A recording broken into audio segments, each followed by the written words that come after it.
Hello everyone, कैसे हैं आप सभी। आज हम लोग बात करने वाले हैं, जैसे आप फर्स्ट क्वेश्चन देख रहे होंगे कि when and where was Chandrashekhar born. तो ये लेसन 14 का है, आज़ाद द मर्डर। तो यहाँ पर हम लोग बात कर रहे हैं क्लास 8th वाले सारे स्टूडेंट के मोस्ट इम्पोर्टेंट क्वेश्चन आंसर की सीरीज़ की।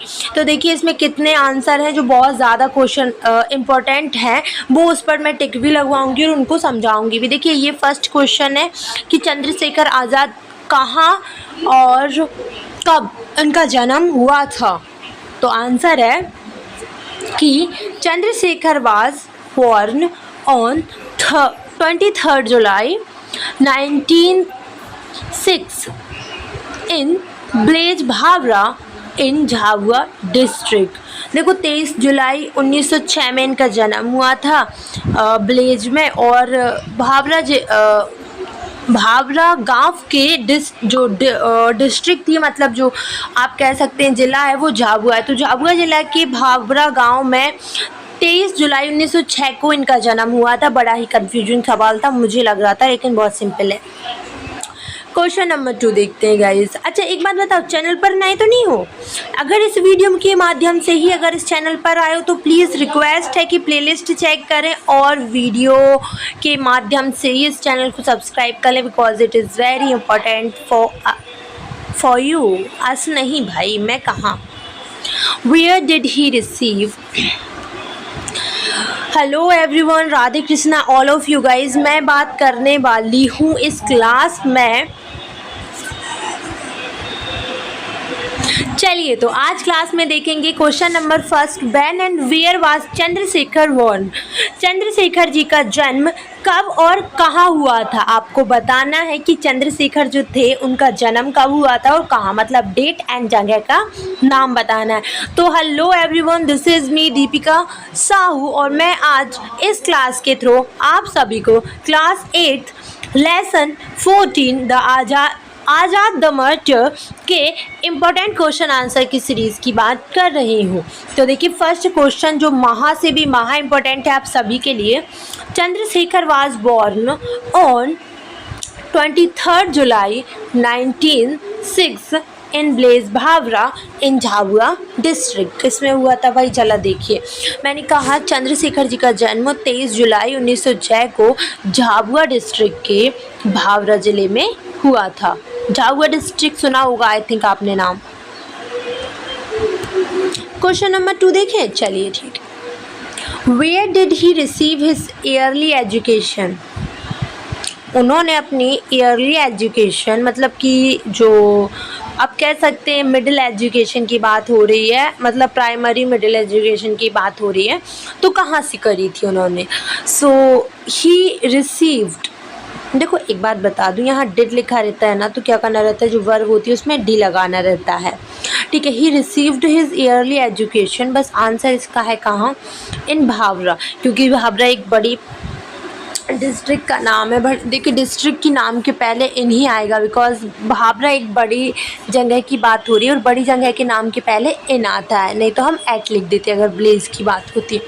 सो he received his early education in Bhavra. अब 8th के स्टूडेंट बोर मत होना गाइज, पता है क्या 8th के बच्चों, मुझे पता है कि तुम लोगों को इंग्लिश इतने अच्छे से नहीं आती होगी, इसीलिए मैं तुम्हें हर एक क्वेश्चन को अच्छे से समझा रही हूँ कि यार एक शब्द में आप इतना कॉम्प्लिकेटेड क्यों होते हो, मतलब इतना उलझने की ज़रूरत नहीं है, सिर्फ आंसर ये है, बाकी तो हमने पूरा क्वेश्चन से लिखे हैं।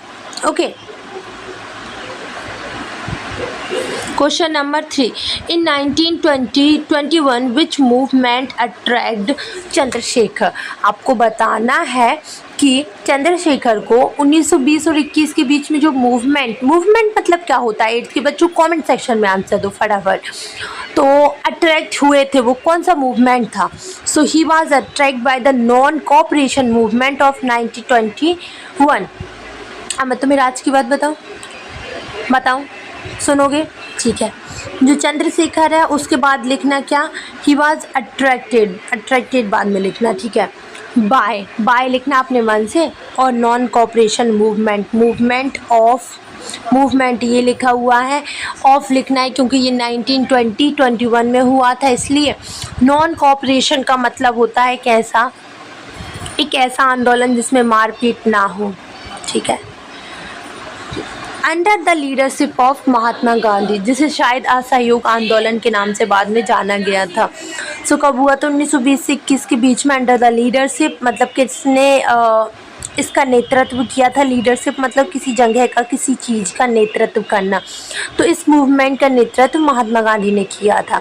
ये 3 क्वेश्चन जो हैं इनमें से सबसे ज़्यादा इम्पोर्टेंट क्वेश्चन है फर्स्ट वाला, सबसे ज़्यादा इम्पोर्टेंट है फर्स्ट वाला। सेकंड इतना इम्पोर्टेंट नहीं है, थर्ड वाला ज़्यादा इम्पोर्टेंट है।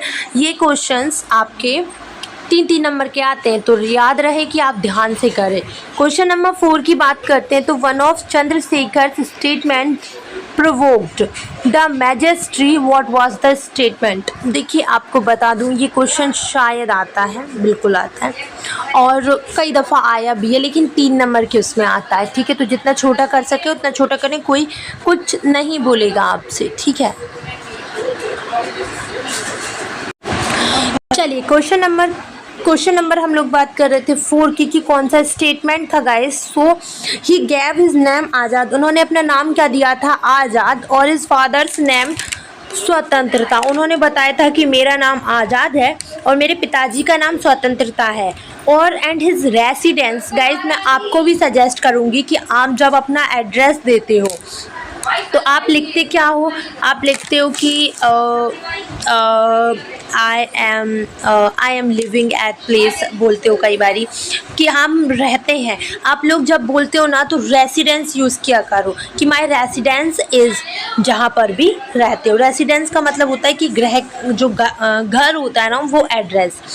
तो उन्होंने बताया था कि प्रिजन, जेल, कारावास बोल सकते हैं आप इसे। वो बोलते हैं ना यार पुराने ज़माने में, वो क्या बोलते थे? हाँ वही तो बोलते थे, क्या बोलते हैं यार उसको? कारावास ही बोलते हैं। दिस प्रोवोक द मैजेस्टी, उन्होंने अपना नाम आज़ाद बोला और उसके पिता का नाम स्वतंत्रता कहा और उसके घर बताया कि वो जेल में रहते हैं। तो इस चक्कर में मैजिस्ट्री जो थे बहुत ज़्यादा भड़क गए थे। तो कई दफ़ा ये भी आता है। क्वेश्चन नंबर 5 देखिए, why was British police able to surrounded him, क्यों जो ब्रिटिश पुलिस थी वो उन्होंने उसे घेर लिया था, क्यों, क्या कारण था? So on February 27, 1931 Chandrashekhar Azad met 2 of his comrades at Alfred Park in Allahabad. तो देखिए बताया गया है चंद्रशेखर आज़ाद जो थे उसके 2 कमरेड्स मतलब जो साथी थे उनसे मिलने के लिए गए थे अल्फ्रेड पार्क जो कि इलाहाबाद में है। And he was betrayed by informer, और उनको किसके द्वारा मतलब नाकाबंदी करा गया, मतलब उस पर नज़र रखी जा रही थी जो सूचना देते हैं ना उनके द्वारा, to British police. And so he was surrounded by British police. ठीक है, लास्ट में जो दिया है ना, so he was surrounded by British police, तो ये आपको लास्ट में लिखना है जो कि क्वेश्चन में दिया हुआ है। ठीक है, क्वेश्चन नंबर 6 देखिए। क्वेश्चन नंबर 6 है कि how did Chandrashekhar prove his name Azad. ये वाला क्वेश्चन मोस्टली है और इस बार चांसेस इसके ज़्यादा हैं, 80 से 90% इसके चांसेस हैं कि आपके बोर्ड पेपर में आएगा। ठीक है, so once he was surrounded by police in a park, जैसे आपको पता है कि अल्फ्रेड पार्क में उनको घेराबंदी कर लिया गया था।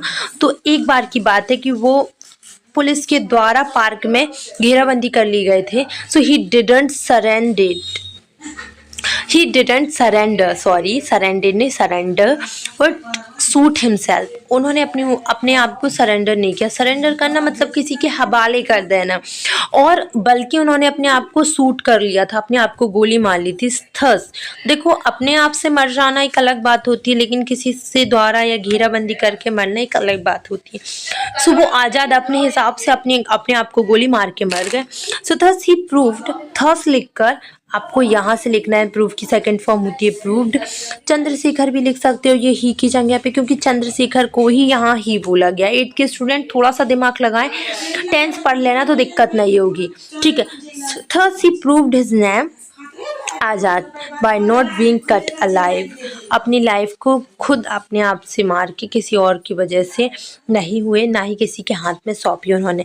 तो ये वाला क्वेश्चन ज़्यादा उम्मीद है इस बार आने का। तो सबसे रिक्वेस्ट है, जितने इंपॉर्टेंट क्वेश्चन आंसर मैंने आप सभी को बताए हैं उन सभी को याद कर लीजिएगा। नहीं समझ में आते हैं तो एक बार फुल एक्सरसाइज सीरीज़ देख लेना, आपके बहुत काम आने वाली है। वैसे भी मैं एक बैच स्टार्ट करने वाली हूँ जहाँ से मैं 15 चैप्टर से आपको फुल एक्सरसाइज दूंगी और फिर हम पीछे पीछे पीछे पीछे चलते जाएंगे। ठीक है। So Radhe Krishna all of you guys. अगर क्लास पसंद आई हो, वीडियोस पसंद आती हो तो शेयर कर दिया करें अपने फ्रेंड्स के साथ। Take care.